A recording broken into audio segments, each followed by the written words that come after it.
Shout out to Chargers Unleashed, Sebastian Joseph Day. You know the vibes, we outside.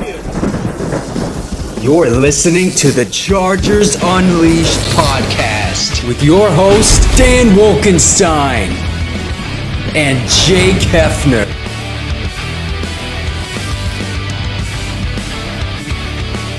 Welcome to another edition of Chargers Unleashed. Jake Hefner and Dan Wolkenstein here with you from the LA Football Network. Today's show, of course, being brought to you by BetOnline, Charger Bolt Family, Rock Solid Sports Memorabilia, and Liquid Death. If this is your first time tuning into the show, make sure to hit that like and subscribe button on YouTube. You can also follow us on Facebook, Twitter, Instagram, Spotify, and Apple Podcast. Dan Wolkenstein, for just a few seconds, let me take you back in time. No. We're going forward. Take you back in time to December 26th. No. 2021. No, it hurts. The day right after Christmas. Oh, we're all in a good mood. No, we weren't. The Chargers are going up against the Houston Texans. We're thinking, okay, this is towards the end of the season. This is one of the games that's going to secure our playoff spots. You did not tell me you were going to start the show this way, and it hurts already. Lo and behold, God, the Chargers were embarrassed. Essentially, the Chargers were the key ingredient to giving Rex Burkhead his new contract with the game that he had on this day. So now fast forward to now. Was that the low light other than week 18 of last year? Probably, yeah. So fast forward, now going into week 4 of the 2022 season. We all had this game circled when the schedule comes out. Revenge game, absolutely. Given the Chargers' current status, going on the road against the team that still has not secured a win yet in the Houston Texans, are the Chargers going to be able to get themselves back on track, or are they going to disappoint us once again?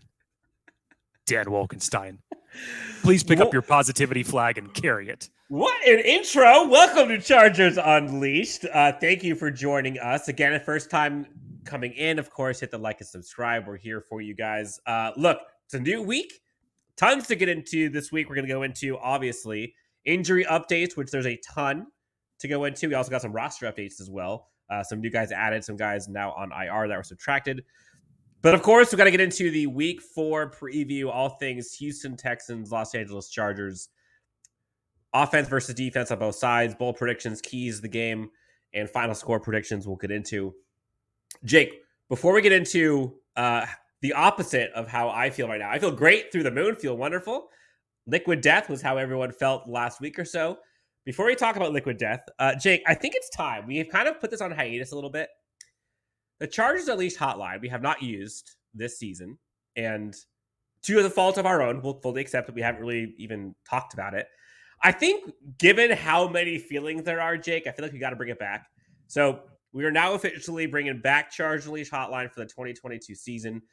If you guys have any questions, comments, want to be a part of the show, we'll listen to your voicemails. We'll play them live on the show. You'll get our reactions.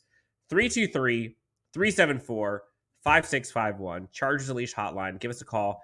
Let us know what you think. Pre-game, post-game, whatever you want. We'll do our best to make this a little bit more entertaining for you guys.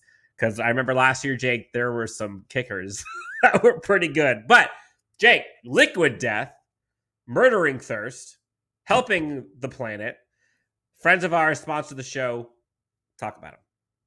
So I want to remind everybody, again, if you're going into your local Ralph's, your Albertsons, your 7-Eleven, whatever may be near you, and you happen to walk into the water section, but you happen to look at what must be a bunch of tall boys that are just randomly put there. Well, they're not. Don't be fooled by the outer layer. That is our good friends over at Liquid Death, who has one of the new sparkling waters that are out there, and in 3 different flavors, in regular and mango and lime as well. So definitely, as Dan was saying, as far as murdering thirst, they do a lot more than that in terms of recycling and pollution, with their proceeds going for every purchase of theirs. So I had a few last week, definitely needed it. I'm not sure if Dan took them, but he's obviously in much better spirits today.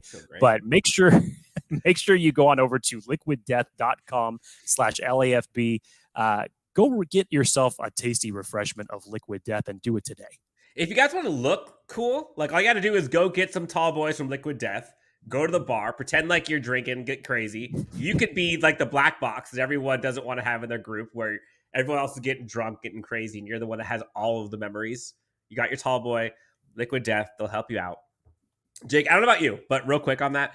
Whenever you go to the grocery store and you go to like whether it's your wine, spirits, whatever, do you ever purchase like purely based on the logo? Like we're like, oh, that can looks cool or that bottle looks awesome. Maybe back when I was in my teenage years, I did that. Oh, no, but that's illegal. Well, yes. Okay. But, under the table, we've all done it. It was always about what Wink. logo looks cool. Yeah. Then, about an hour later, you immediately regret that decision. Yes. I've unfortunately had my stints. I've had my 99 bananas phase. I've had all those bad phases. Exactly. I remember the days before Fireball, there was Aftershock. I remember Aftershock for sure. But so don't do that just based on the logos. It's a bad mistake. Except if you're looking for water, if you're looking to hydrate, do that for Liquid Death because their stuff looks sweet. I do got to try the flavored ones. All right, Jake. So first things first, let's go right off the bat. Before we get into the game preview, I think it's important to talk about who's going to be and who's not going to be in the game.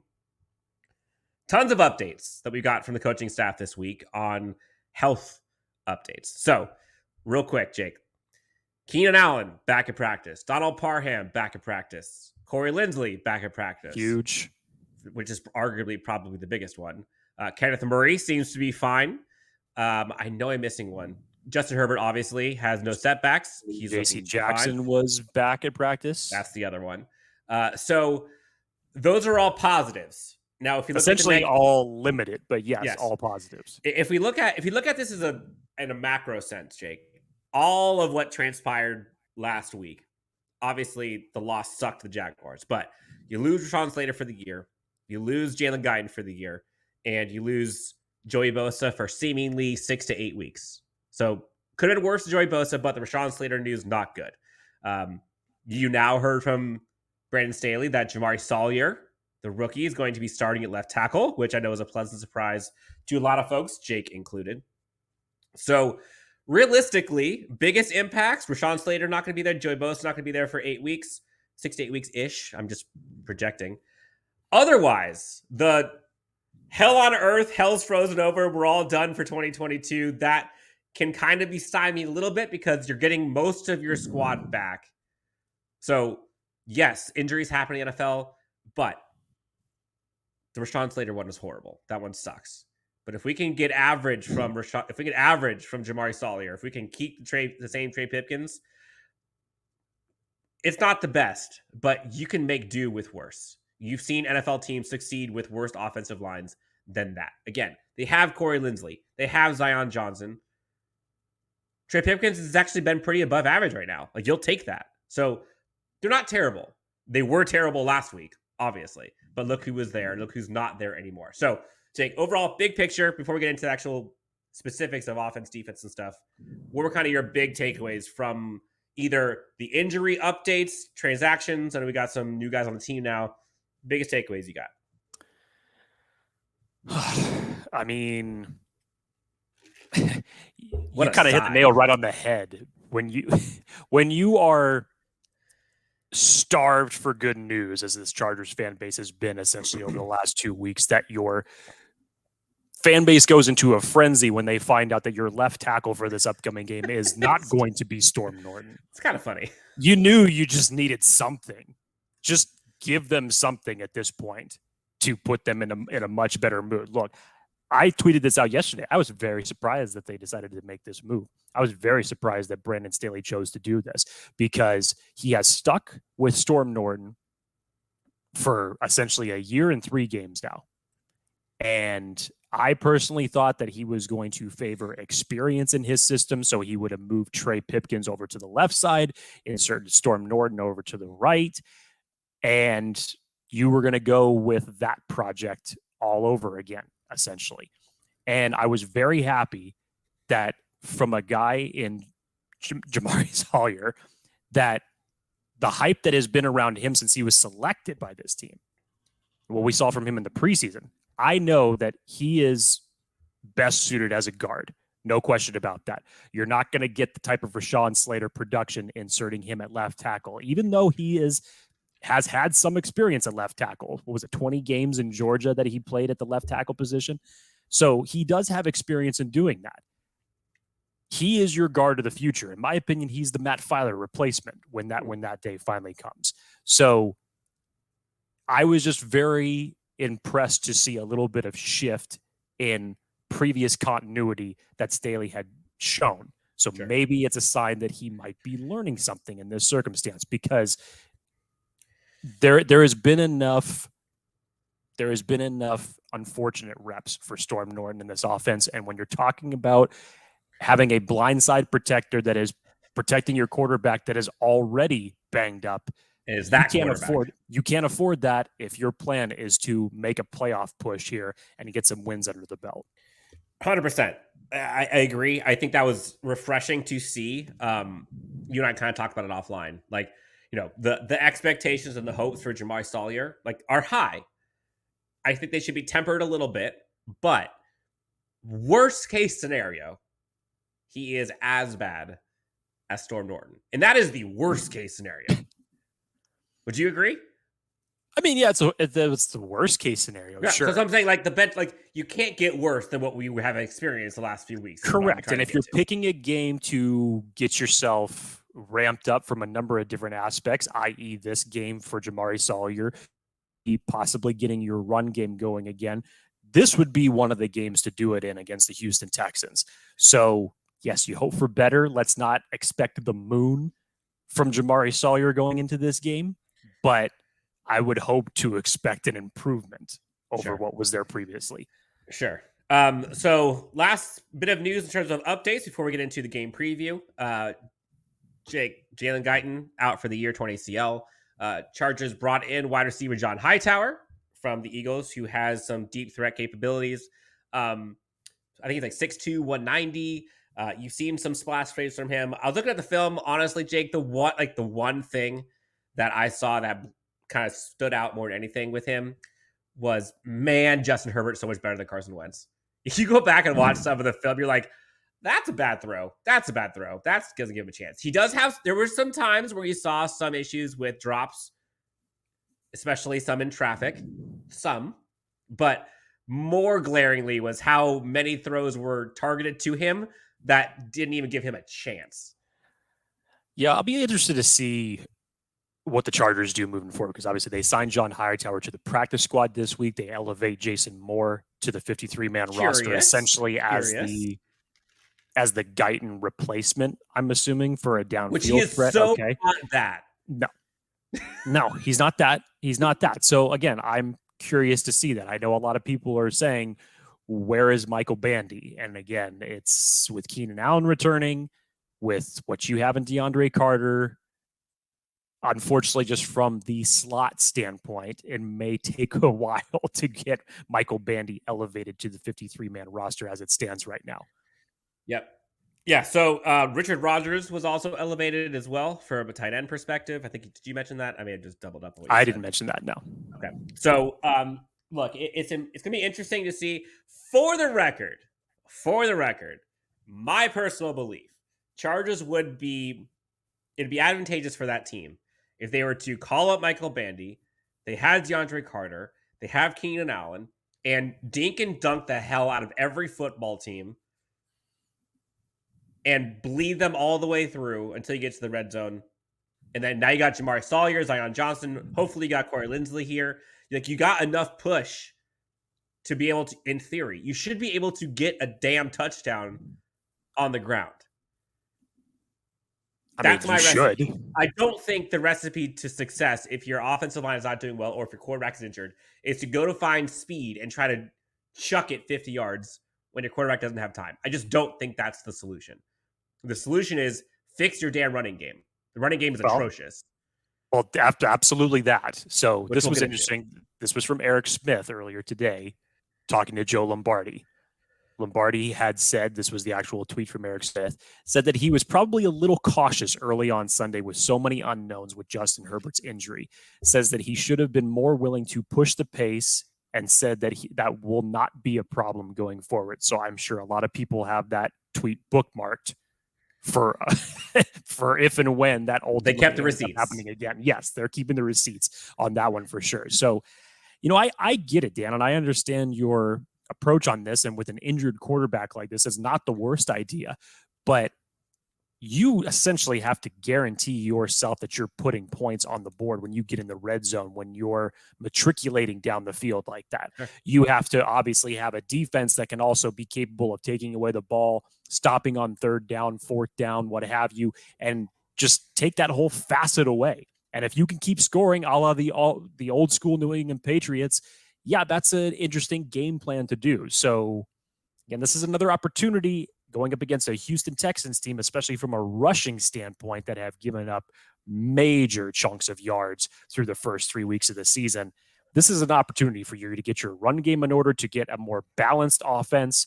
As Brandon Staley said earlier this week, get more touches to Austin Eckler. I know he got 8 receptions last week, but essentially it was only 5 carries.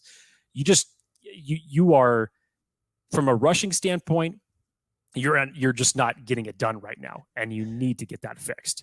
No, and so let's kind of get into it. Dan, before we go to the game breakdown, a little bit of breaking news. It may be, who knows what's going to happen here, but it may be time to call up Michael Bandy just a few minutes after talking about him.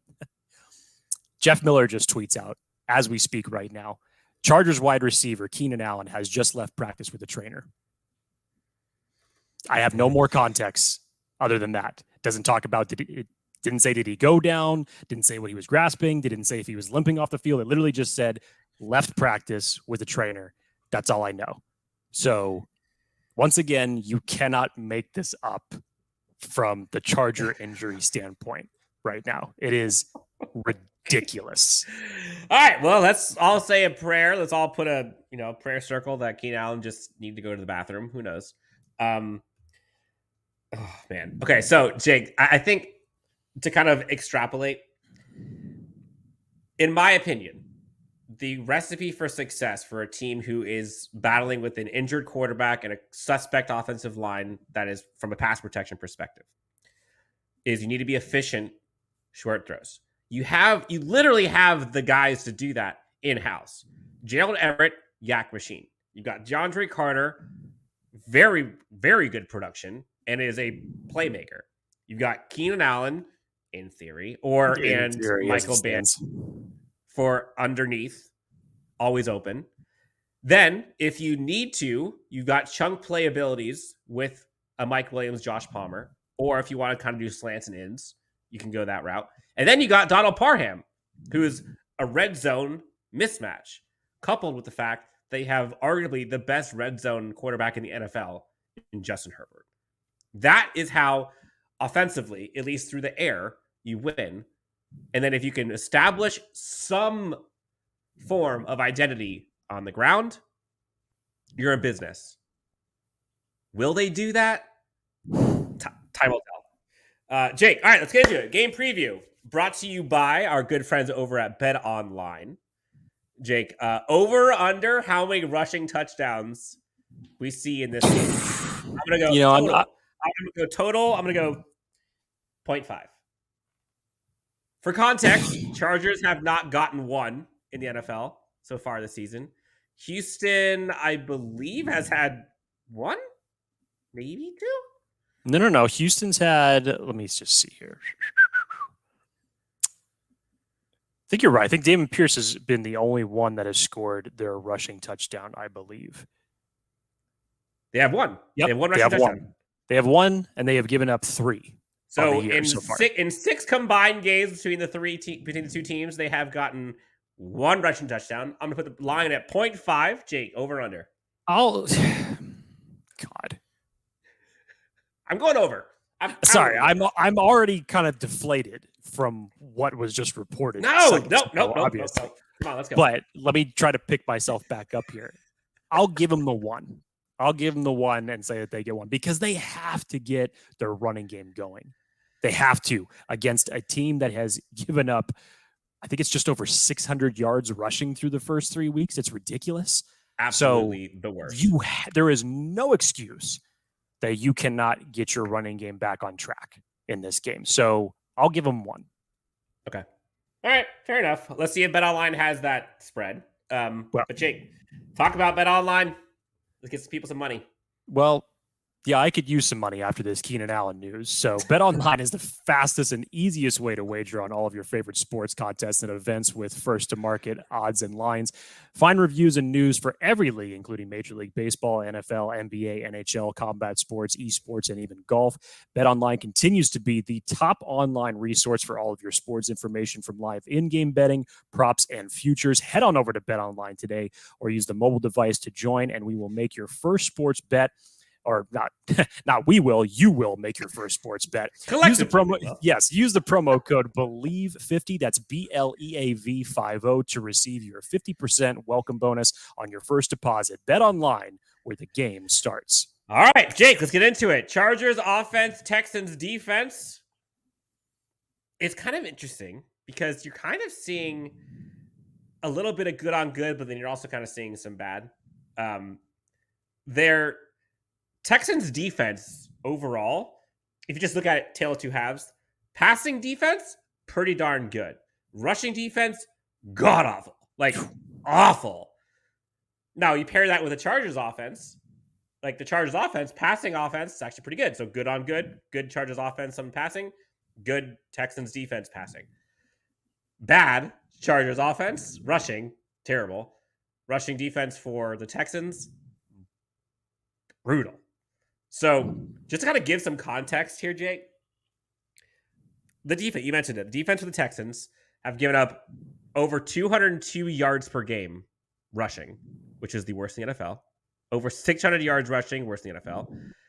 And to put it in context, Jake, they're like literally 140-ish yards more rushing allowed than the next closest, than the 31st worst team in the NFL in rushing allowed. Going up against the Chargers offense that is 32nd in the NFL in rushing. Not good. 32nd yards per attempt at just 2.6 yards per attempt rushing. But you look at the Texans defense through the air, second best completion percentage, only allowing 55.1 completion percentage for opposing quarterbacks. Only giving up 2 touchdowns through the air. Chargers have gotten 7. 207 yards per game through the air. 5th most quarterback hits, and just a 66% quarterback rating allowed. Through the air, that's good. Jalen Petrie. You've got Derek Stingley back there. Like, their secondary is doing well. And I think a lot of that is because of the pass rush. Isn't quite getting home all the time, but is adding enough to create some pressure. So I think the obvious storyline here, Jake, is actually obvious. So maybe the question is, which way do you attack this? Like, 'cause I know Chargers' strength is Herbert and company through the air, but the weakness of the defense that they're going up against is the weakness of your own team. So, like, how would you attack it? Would you try to establish the run, which you're typically not good, or would you like, you know what, screw it, I'm just going to go after it? I mean, it's you would hope for some more encouraging news from a rushing attack this week. Even with Rashawn Slater being out, you're going to get Corey Linsley back. So you would hope that you'd be able to get this running game going against a defense that is surrendering as much rushing yards as the Texans are. Now, from an aerial standpoint, as we had just said a few minutes ago, as far as Joe Lombardi's approach to the Jacksonville Jaguars games, he admitted that he started a little bit slow. Again, the unknowns with Justin Herbert were a big factor of that. It looked like it was a game that was drawn up for Chase Daniel. Unfortunately, they had Justin Herbert playing this game. Which a conservative Justin Herbert is a Chase Daniel. So kind of makes sense. It looked that way. Save for one drive, it looked that way for sure. So you got to be able to get this run game going, to give some type of balance, to keep the opposing defense honest. You have to do that because Jacksonville was able to win big time in pressuring Justin Herbert last week. You cannot allow Houston's defense to start getting after you, especially with guys like Jerry Hughes, veteran pass rushers on this team. Defensive line is good. And who knows what's going to happen at the left tackle position. So it's not an anchor anymore for the remainder of this season. You have to take this into account. So I would hope that the Chargers would be able to matriculate down the field, but not be afraid to take shots when they're open and available. I would hope that they would be willing to take more risks, even with Justin Herbert's injury for this game. Like you mentioned, Jalen Petrie, he currently leads this team with 2 interceptions right now. Derek Stingley, who Brandon Staley today praised in his news conference. So let's not forget, he went out personally to his pro day, and we were all kind of making our own assumptions and connections based off of that. So he holds Derek Stingley in a very high regard. So don't ultimately dismiss this Houston Texans defense just because their record stands at 0-2-1. Don't do that. You can't do that because of what we saw last year. We can't afford to be that naive. Now, Dan, I'm interested because I think this was a big factor in last year, and I think it'll ultimately be another big factor in this game. How much information do you think that Pep Hamilton has given the defensive coordinator of the Houston Texans? Because once upon a time, he was the quarterback whisperer for one Justin Herbert. He was a quarterback whisperer, but that was QB 101. This is now QB 202. Sure. I don't know. That'd be kind of. I mean, maybe a little bit. And you got some familiar faces that are always pissed off to play the Chargers in one Desmond King as well. True. So yes. There's all these elements from a Texans defensive standard that you have to take into account. And again, we are talking about a team that still has not won a game, that is playing at home. And when that happens, it's ultimate desperation at that point. So you can't just dismiss this as a back on track game for the Chargers. You have to take it seriously based off of last year and what you saw last week. Yes. And in my opinion, Jake, I think it's glaring. The way to beat this team is to get to the second level, get to the linebackers both through the run and the pass. If you can get DeAndre Carter, Gerald Everett, Keenan Allen / Bandy, or whoever your playmakers underneath in mismatches, you got that all day long. You're going up against like a Blake Cashman at linebacker who's questionable for this week. You got Christian Kirksey, Camu Grugier-Hill. You got Neville Hewitt. Like, these guys do not stand a chance in theory, generally, at least talent-wise, against the playmakers that you have on offense. Now, get to the third level and get back to the secondary. Like, that's a different story. They got some dudes back there. But this goes back to my hope that they can matriculate and just churn 5-7 yard catches, yards after catch, start going. Like, do that. That's how you win this game. If you can rush for something. You would hope so. Something. You would hope Get so. to the second level, you should be fine. Can we please not do one stupid, like, end around trick play? Yes, I'm all for that. I'm fine with a trick play, but the ones I'm not fine with are the ones that you hand it off, it runs out, and then you try to throw it across and then throw it again. Like, they literally never work. End around, fine. Let DeAndre Carter take one, fine. Like, cool. I think my problem with it also, Dan, is not just the play selection, but it's on the down that you choose to do the play. You just got a shot play. It's 2nd and 2, and we're doing a flea flicker thing. We're just like, dude, who gives a crap? Just get 2 yards. I would so much rather just take a fullback dive. Exactly. I wouldn't care. So I think that's it for the storylines for our offense versus their defense. Again, it's a tale of good on good versus bad on bad. Which one you're going to be able to take advantage of? Flipping it, Jake. This is kind of interesting. Chargers defense, which people have kind of gotten on. You know, for week 1, they look as advertised. Honestly, week 2, they did as well. Week 3 got embarrassed. You heard Derwin James kind of talk about how it didn't sit well. They had a team meeting where it was player-led. They were not feeling great. Everyone kind of left immediately after the game. Look, the Texans offense is not good. So here's some stats for it. 29th in total yards, 25th in passing, 27th in rushing. Only had 1 rushing touchdown and 26th in rushing yards per attempt. That's their defense. Okay? Excuse me, their offense. Chargers defense, I mean, it's interesting. There are some that are good, but then there's some that are bad that I actually find surprising. Jake, did you know, for as much as people want to shit on the Chargers defense for how bad they are against the run, they've given up the fewest first downs via rushing in the entire NFL. Best at that. But pass rush, which, you talk about having the best pass rushing duo in the NFL, week 1 was phenomenal.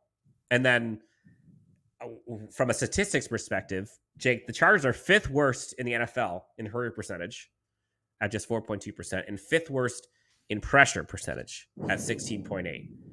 Now, you have no Joey Bosa. So is that number going to get any better? Who knows? You have JC Jackson in theory. It seems like he's going to be able to come back soon. You're going up against a team that is not great in offense on either side. So, like, from a defensive side, this could be a get-right game. We'll see how Chris Rumph comes in. Big opportunity for him. Can we get some pass rushing from the interior, or anywhere for that matter? Hopefully you don't have to blitz, because when that happens, bad things happen usually. Unless it's Derwin James coming off the edge. But otherwise, I mean, if you look at the players they're going up against, Jake, like, who on this offense scares you for Houston? Like, I'll just kind of go through it. You got Brandon Cooks, Nico Collins, Chris Moore, Philip Dorsett. They do have Tyler Johnson, who I'd let come out of the draft, but, like, okay. Tight end, they got OJ Howard, Farrell Brown. I think Brevin Jordan missed a practice, I believe. Their offensive line is pretty good. I'll give them that. Running back Damian Pierce, Rex Burkhead. And then Davis Mills calling plays. I know, like, numbers notwithstanding, or names notwithstanding, excuse me. This is a less talented team essentially than what you just went up against in Jacksonville, which is just wild to say. I hate it. And Jacksonville still found a way Blew to the doors off 38 on you. So, Dan, it really just starts again in the trenches. So let me just extrapolate what the Chargers are losing right now from a defensive standpoint. So if you took 1 through 10, the highest pass rush win rate as an edge defender, Khalil Mack is at number 9.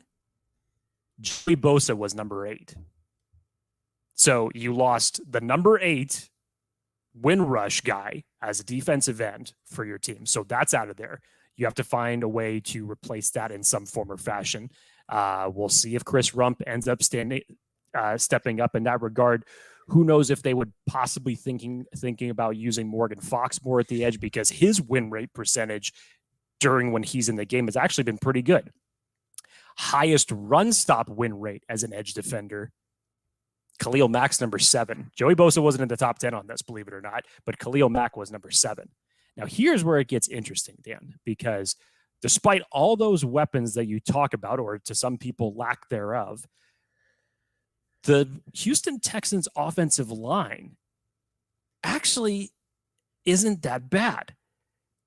Highest pass blocking win rate as a tackle, 1 through 10. If it makes you feel any worse about the Rashawn Slater situation, he sat at 5 at the end of this week. Laramie Tunsil for the Houston Texans, number 10 on that list. And here's the one that really just makes you want to vomit when we're talking about Chargers offensive line standpoints. Top 10 center pass blocking win rate. I seem to remember a former player on this team named Scott Quessenberry, who currently is the Houston Texans starting center. He's at number 10. That's as a pass block win rate. And as a run block win rate, Dan, are you ready for this? As far as a center goes, Scott Quessenberry is number 7. So you got to find some way to generate a pass rush to get to Davis Mills. You were unable to rattle him a year ago. You have to figure out a way to do this. And once again, you now don't have the duo powerhouse that we were talking about all offseason between Khalil Mack and Joey Bosa. Now Khalil Mack is obviously going to garner a lot more attention from the offensive line. So you're going to need to get creative, because as much as I would like to see just Chris Rumph, this be his breakout game, I don't think it's going to happen. So you need to get creative on how you're going to be sending your blitzes, disguise it a little bit more. I'd like to see Drew Tranquil coming in on some of those plays through the middle like he has. And Dan, as you had mentioned, I'm not seeing anything from the interior. Personally, I haven't seen it since week 1, because Sebastian Joseph Day was getting through and winning on some of those reps. But truthfully, I have not seen it since. So you have to find some other way to get interior pressure. And of course, what is all of this going to do? It's going to help everything in the secondary. I feel like you could just literally repeat everything from last season. And then we talked about the Texans, just like put it here. Like, yes, this is not like this game is not about talent. Like, it's just going to be like, can the Chargers dominate? Like, can they impose their will? That's basically. They will not dominate. I will guarantee you that. This will not be a. I don't mean dominate. 21-7. I don't mean points wise. I mean, like, do they want to be a physical, rugged, tough football team? Like, can they impose their will and dominate physically? Look, you lost a tough game 2 weeks ago that you really should have won. Mm-hmm. Then you get 10 days to prepare and you embarrass yourself. Mm-hmm.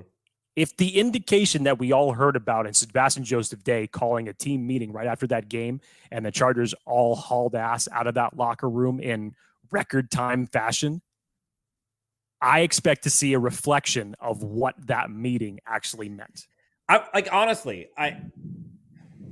This is not me trying to be sugarcoating stuff, but like genuinely, I thought Chargers after losing to the Chiefs would have been coming out pissed off. And I want to see what a pissed off Chargers defense looks like. Seriously. If they don't come out looking pissed off this week, I don't know what the hell to tell you. Like, seriously, I don't. I don't know how they could be any more emotionally invested and hair on days here. So we talked about kind of the keys on offense, keys on defense. Jake, time for it. Bold predictions and final score predictions. So both of us, I think we're 1 and 2. I think each of us predicted. Oh no, I think you technically are 2 and 1 because you predicted the Chargers would lose to the Chiefs. I think I predicted they would win. So I'm 1 and 2. You're 2 and 1. Here we go. Bold predictions. Give us one, followed by your final score. I mean, in the case of the Chargers, I never thought that this would actually be as bold of a prediction would be as if we were talking about last week, last year, especially with the likes of Austin Eckler. But bold prediction, the Chargers have over 150 yards rushing collectively as a group. Let's see if they can actually put that much emphasis into getting this run game going. I have plenty of doubts. And for those of you that are asking, where is Isaiah Spiller? Brandon Staley also said today that Isaiah Spiller essentially has to beat out either Sony Michel or Joshua Kelly to be elevated on the roster. I'm sure that will cause a lot of comments for this video, but that is the current status of the Chargers running game. Still, through 3 weeks, have yet to score a rushing touchdown. So can they get it back on track this week in Houston? That's an interesting sidebar conversation of what your running back depth chart should look like. 150 yards. Look, if there's a game to do it, this is it. 150 though, that's like 7 times what the Chargers got last week. So yeah. And final score. What have you? Do you have us winning? Do you have us winning? Yes. Do I have them winning by a blowout? No. Do I have them winning by 2 touchdowns? I'm so no. proud of you. I have them winning by 4. Call it 27. No, I'll say I'm winning by 3. Yeah, this is going to be the Chargers winning, but Jason had like 17 F-bombs. I'll correct myself. I'll have the Chargers winning by 3, 27-24. And because when was the last time that you can convincingly, probably the Giants game last year, where you actually could just sit back and not have any stress and just enjoy a game? Unfortunately, until I see it, given all the variables in this equation, I still think we're going to have our stressful moments this Sunday. All right. I think, bold prediction, I think you're going to see a 65-plus yard touchdown from the Chargers. I think you're going to see them get some sort of yak touchdown. So not like a bomb, but I'm talking like maybe a 20, 30-yard throw or 10-yard throw or screen or something that goes the distance. I would love to see that be Austin Eckler, but it doesn't matter. We're going to get a 65-yard touchdown from someone through the air. Final score. This hurts. 27-23. Chargers, obviously. If they freaking lose this, Jake, this Twitter sphere for Bolt fam are going to go into a shit show. Like we thought this week was bad. Whew! Oh man.